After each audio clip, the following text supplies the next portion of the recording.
Rasulullah Sayyidina Muhammad bin Abdullah wa ala alihi wa sahbihi wa man wala. Wa la hawla wa la quwwata illa billah. Rabbi shrah li sadri wa yassir li amri wahlul 'uqdatam min lisani yafqahu qawli.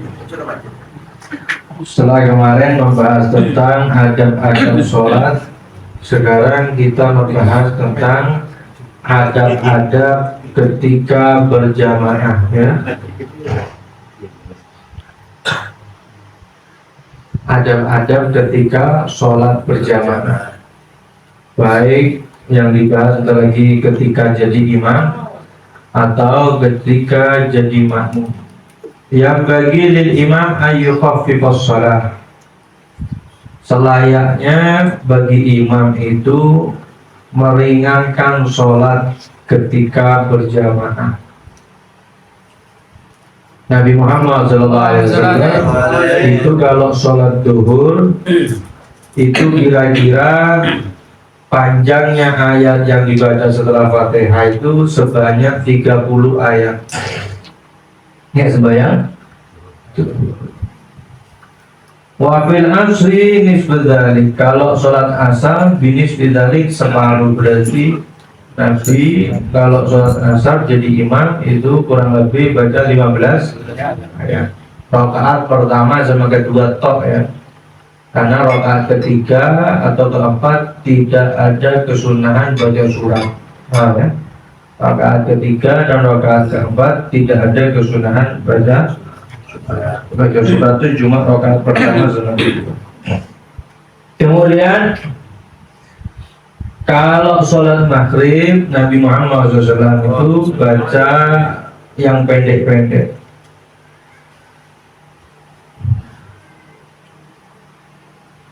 Nabi Muhammad SAW itu terakhir kali sholat sebelum meninggal, Nabi itu sholat maghrib terakhir kali sholat. Sholat maghrib yang dibaca itu surat Al-Mursalat. Wal Mursalati berapa ayat? Juz 29 kalau tidak salah, ya. Kemudian Nabi Muhammad SAW bersabda, "Idza shalla ahadukum bin nasi falyukhaffif, fa inna fihi mud-dha'if wal kabir wa dzal hajah, wa idza shalla li nafsihi falyutawwil ma syaa." Kalau kamu sholat sama manusia, sholat berjamaah, falyukhaffif, maka pendekkan sholatnya, ringankan sholatnya, jangan lama-lama. Kemudian fa'inna fihi mud-dha'if. Kenapa? Karena ketika sholat sama manusia ini itu ada orang yang lemah, ada anak kecil, mungkin ada perempuan, wal kabir, ada orang tua, ya. Orang tua ini osteoporosis, kolesterol, asam urat, pegelinu, kadang-kadang tidak nunggu tua sudah punya itu semuanya. Wadal hajah, dan di belakang kamu itu juga ada orang yang punya hajat. Jangan lama-lama sholat. Ada yang mungkin kesusu mau ke sini, mau lanjutkan perjalanan, atau ada perlunya, atau mau terus bekerja, buka toko dan segala macam. Maka imam yang bijak kalau sholat tidak lama. Wa idza shalla li nafsi falyutawwil ma syaa. Kalau sholat sendiri maka panjangkan terserah kamu, sak jam 5 jam terserah kamu sudah. Ini sekarang kalau sholat sama orang lama, sholat sendiri makbul kan gitu. Kalau sholat sama orang bacaan Qur'annya dienak-enakkan, dilagu-lagukan. Kalau sholat sendiri terotosan kan gitu. Kalau ngaji sendiri makbul terotos. Kalau megang nih pakai speaker, diwenak-wenak, no, padahal gak enak sih, plus kayak luput macam, kok gak isi nanti. Qala Anas bin Malik radhiyallahu anhu, berkata Sayyidina Anas bin Malik, mudah-mudahan Allah meridhai beliau. Beliau itu berkhidmah di rumahnya Nabi Muhammad SAW selama 10 tahun. Sayyidina Anas itu khidmah di rumahnya Nabi selama 10 tahun. Mulai umur 10 dibawa sama ibunya, dikasihkan sama Nabi Muhammad SAW. Nabi, ini bukti saya, bukti cinta saya kepada panjenengan Nabi. Anak saya serahkan kepada panjenengan. Anak dulu ayo. Anak ini buai hati kan. Anak ini adalah kesenangannya hati. Untuk membuktikan cintanya ibunya Anas bin Malik sama Nabi, anaknya dikasihkan ke Nabi Muhammad SAW. Suruh jadi hadamnya Nabi, suruh bantu-bantu Nabi, suruh khidmah sama Nabi, suruh apa bahasa Jawanya, ngelapor di rumahnya direwang di rumahnya Nabi Muhammad SAW. Abdi dalam ya, Sayyidina Anas ini abdi. Jadi mulai dulu pondok-pondok itu kan ada abdi dalam, pas itu Nabi Muhammad SAW punya abdi dalam, bukan minta Nabi ya, ayo orang gawe yang aku, ayo bantu-bantu apa, aku kan Nabi minta, aku kan yain, malah ibunya yang ngerahkan. Ini Nabi sebagai bukti cinta saya, anak saya berikan Anas. Apa kata Sayyidina Anas? Ma shallaitu khalfa ahadin salatan ataf wala atam bin salat Rasulullah sallallahu alaihi wasallam. Saya tidak pernah sholat di belakangnya seseorang pun sholat yang lebih ringan sholatnya, wala atam, dan tidak pernah saya sholat yang lebih sempurna daripada sholat di belakangnya Nabi Muhammad sallallahu alaihi wasallam. Sholat di belakangnya Nabi itu paling ringan, paling enak, paling enteng. Atam paling sempurna, katanya Sayyidina Anas bin Malik. Wala yukabbir ma lam yufarriq al-muadzin, ma lam yafruq al-muadzin min al-iqamah. Yang nomor 2, jangan bertakbir imam itu sebelum muadzin selesai iqamat. Baru masuk waktu isya, baru masuk waktu asar. Muadzin adzan nama Allah Akbar, ngantuk aku tapi Allah tidak, tunggu adzan selesai terus kok. Kalau mau sholat di rumah, misalnya capek habis datang dari perjalanan, qomat sendiri sholat di rumah. Yang penting selesaikan adzan, kemudian qomat baru sholat. Jangan masjid masih qomat, masih adzan tapi sudah sholat. Kadang saja sah, cuman ini tidak memenuhi kriteria adab-adab yang sempurna. Kemudian wa malam tastawi subuh, jangan takbir imam itu sebelum sof-sofnya lurus. Betul. Sebelum sofnya lurus.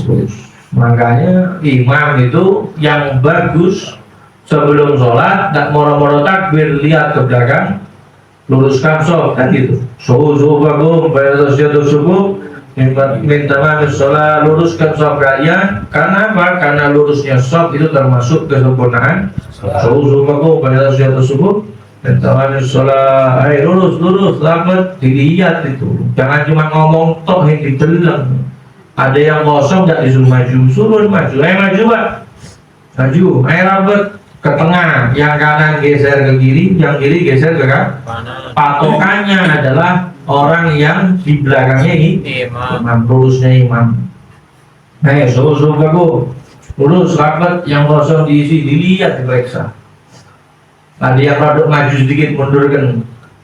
Ada yang rodok mundur, maju, juga dilihat. Tumpuannya itu adalah mata kaki ya, tumit. Patokannya itu tuh. Kenapa? Karena modelnya kakinya orang ini kan macam-macam.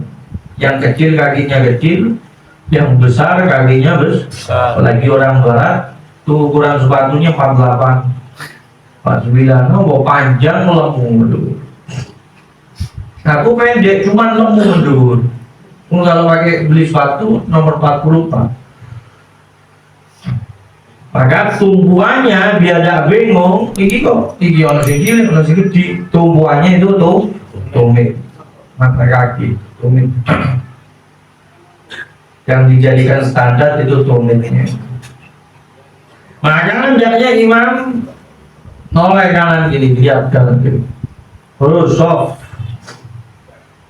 Kemudian hendaknya imam hendaknya muadzin itu rodok mengakhirkan qomat daripada azan, jangan kesusu qomat dengan ukuran manusia siap-siap.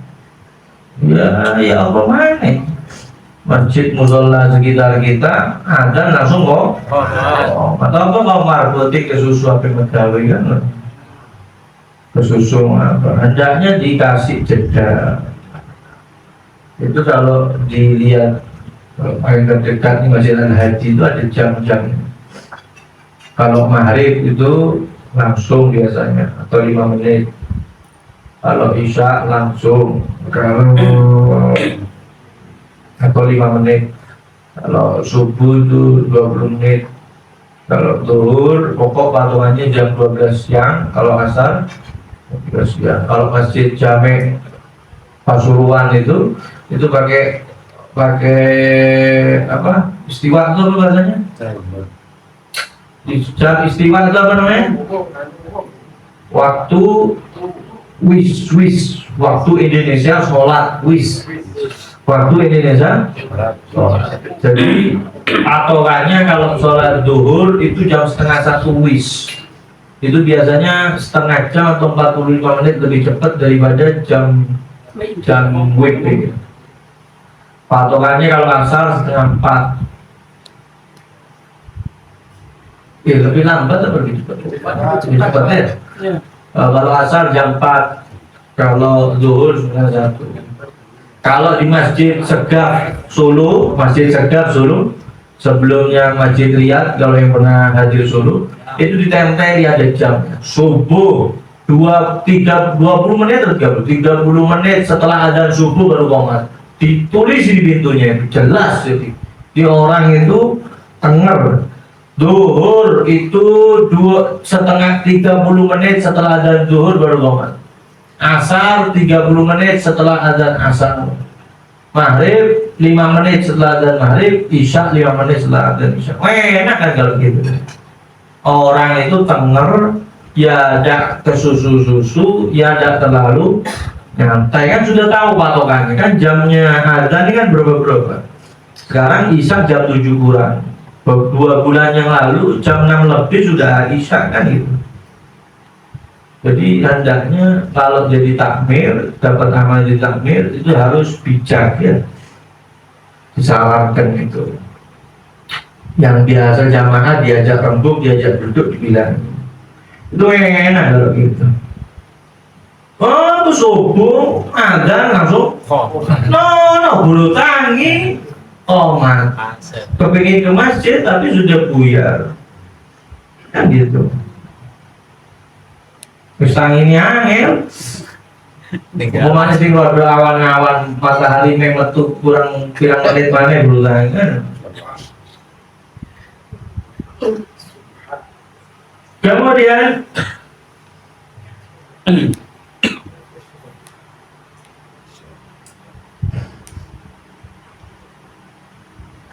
kalau makanan sudah siap, maka makan dulu sebelum sholat. Paham ya? Kalau makanan sudah siap, makan dulu baru sholat. Hari apa jenenge? Sampeyan iku long saking nek posoan itu. Siap ini maksudnya sudah di meja, siap tinggal santap. Ya bujuni sampeyan nyepakno kan gitu. 15 menit sudah siap kan. Sebelum itu.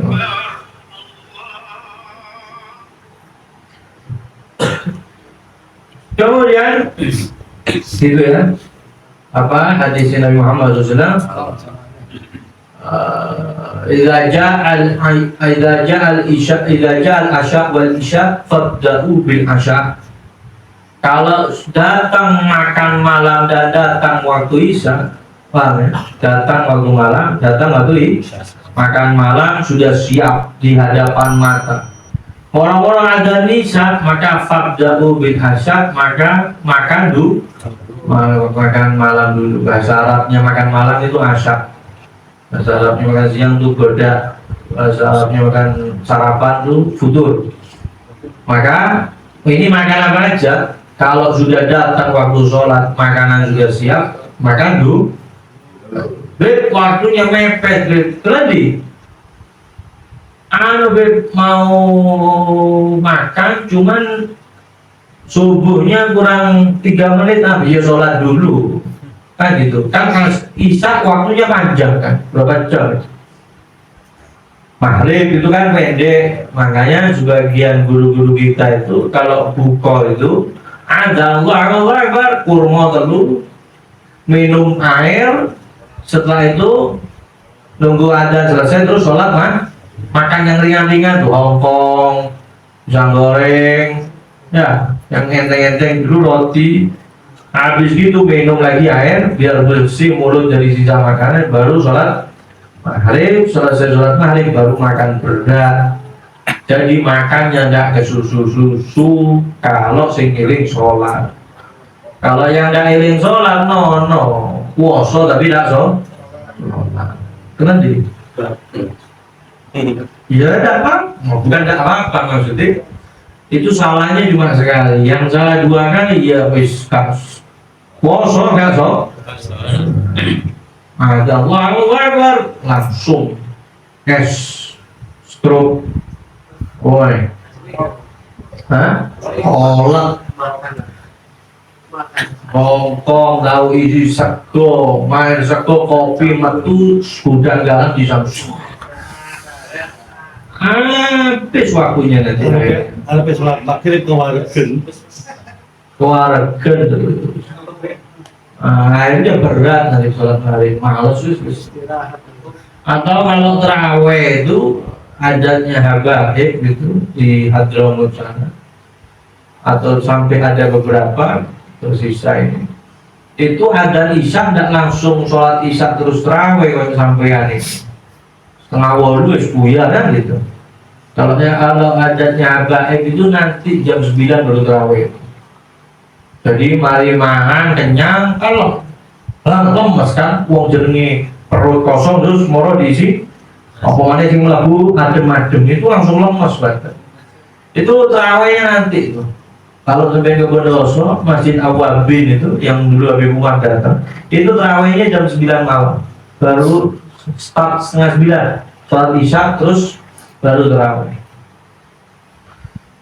Dulu Al-Hadi, sampai sekarang Al-Hadi, adzan masih baca Ratul Haddad. Baca Ratul Haddad itu kan kurang lebih ya setengah jam kan gitu. Itu masih cukup buat mandi, kan sunnah mandi di malam sebelum terawih kan gitu, sunnah sebelum terawih mandi. Peringati mari mangan kan lebih peringatan kan, semangat. Ya betul, gembira betul orang buka. Kenapa? Farhatan, kata Nabi Muhammad SAW, farhat lis-shaimi farhatan, bagi orang yang puasa itu punya 2 kebahagiaan.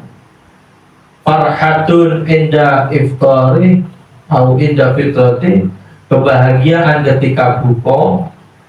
Wa farhatun inda liqa'i rabbi, dan kegembiraan ketika nanti ketemu Tuhan.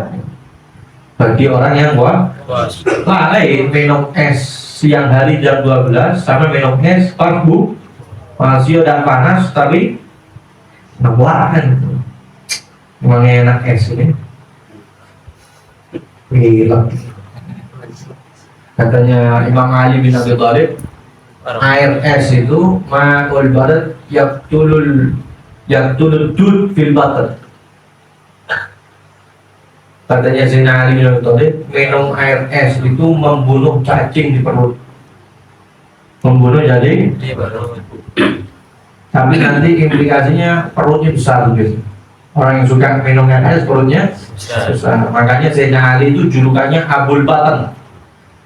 Apa? Bapaknya perut, maksudnya wetenge Sayyidina Ali itu kan gede. Jadi aja suudon sih sampai wong wetenge gede. Timbangannya akeh. Tidak mesti orang perut besar tuh kadang-kadang suka minum es. Nah, ada sekali senangnya minum air es. Ada sekali minum air es itu membunuh cacing di perut. Aku niru Zainali.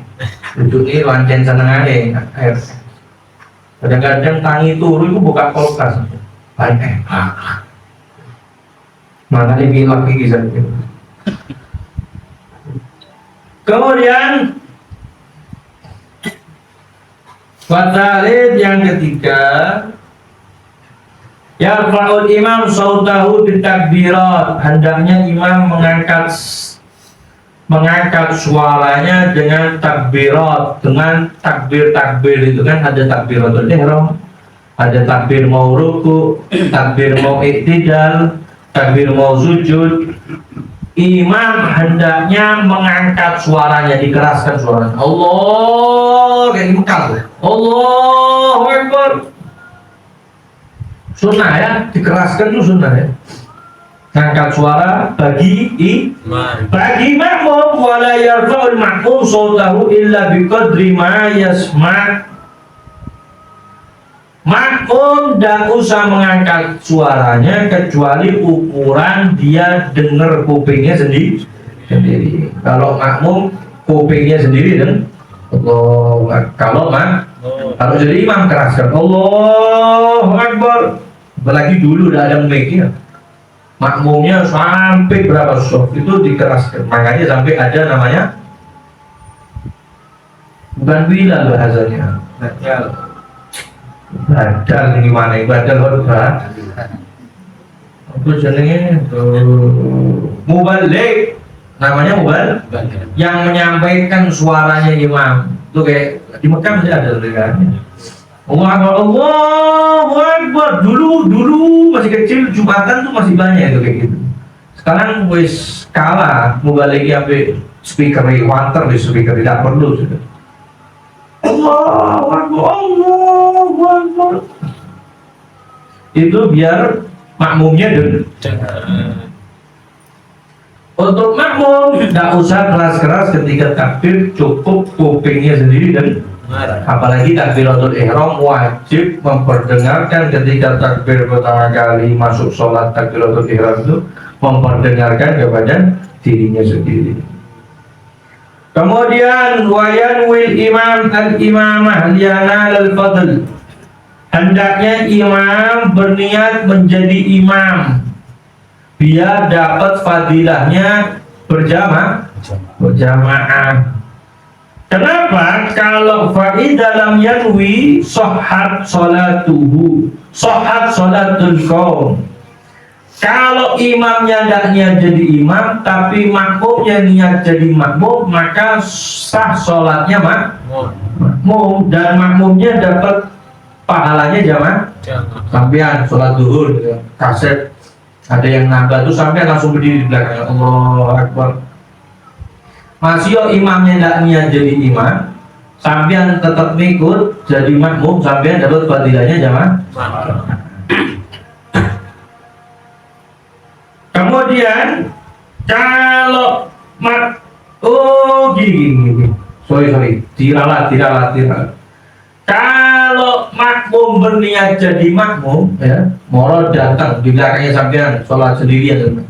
Moro ada orang datang niat jadi makmum. Allahu Akbar. Makmum niat jadi makmum walaupun imamnya itu tidak niat jadi imam, maka imamnya juga dapat pahala berjamaah seluruh.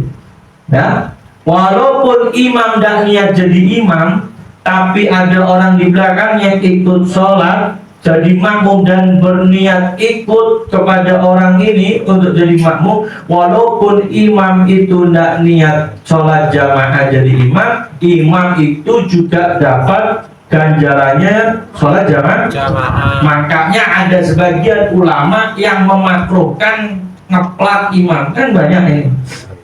Kan ada sebagian ulama kalau mau jadi imam, karena sebagian ulama yang bilang sunnah godet itu, kalau mau jadi makmum godet itu berlandaskan Yang ulama yang berpendapat seperti itu bilang tidak bisa dapat imam itu tidak bisa dapat ganjaran jamaah kalau imamnya tidak niat jadi imam. Makanya dikutip biar imam tahu kalau ada yang tahu kalau ada yang ikut biar imam berniat jadi imam. Tapi sebagian ulama dan ini yang kuat pendapatnya itu bilang gutip itu makruh. Kenapa? Walaupun imam tidak niat jadi imam, tapi cukup makmum yang berniat jadi makmum, imam sudah dapat ganjarannya sholat jamaah.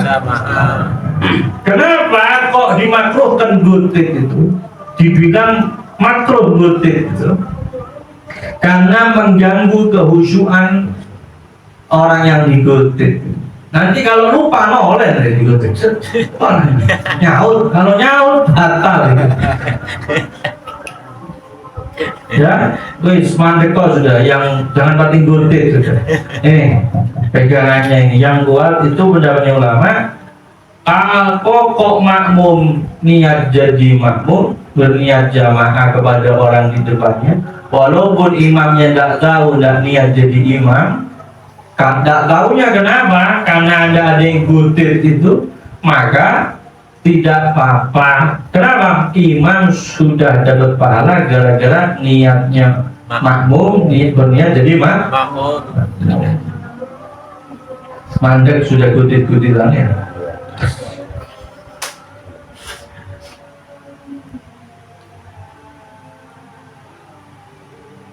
Apalagi lali rodok keras ngantem. Bukalan.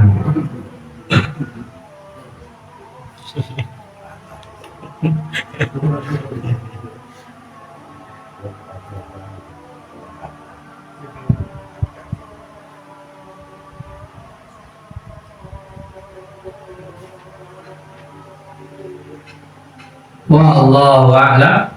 Shawab, Muhammad sallallahu alaihi wasallam.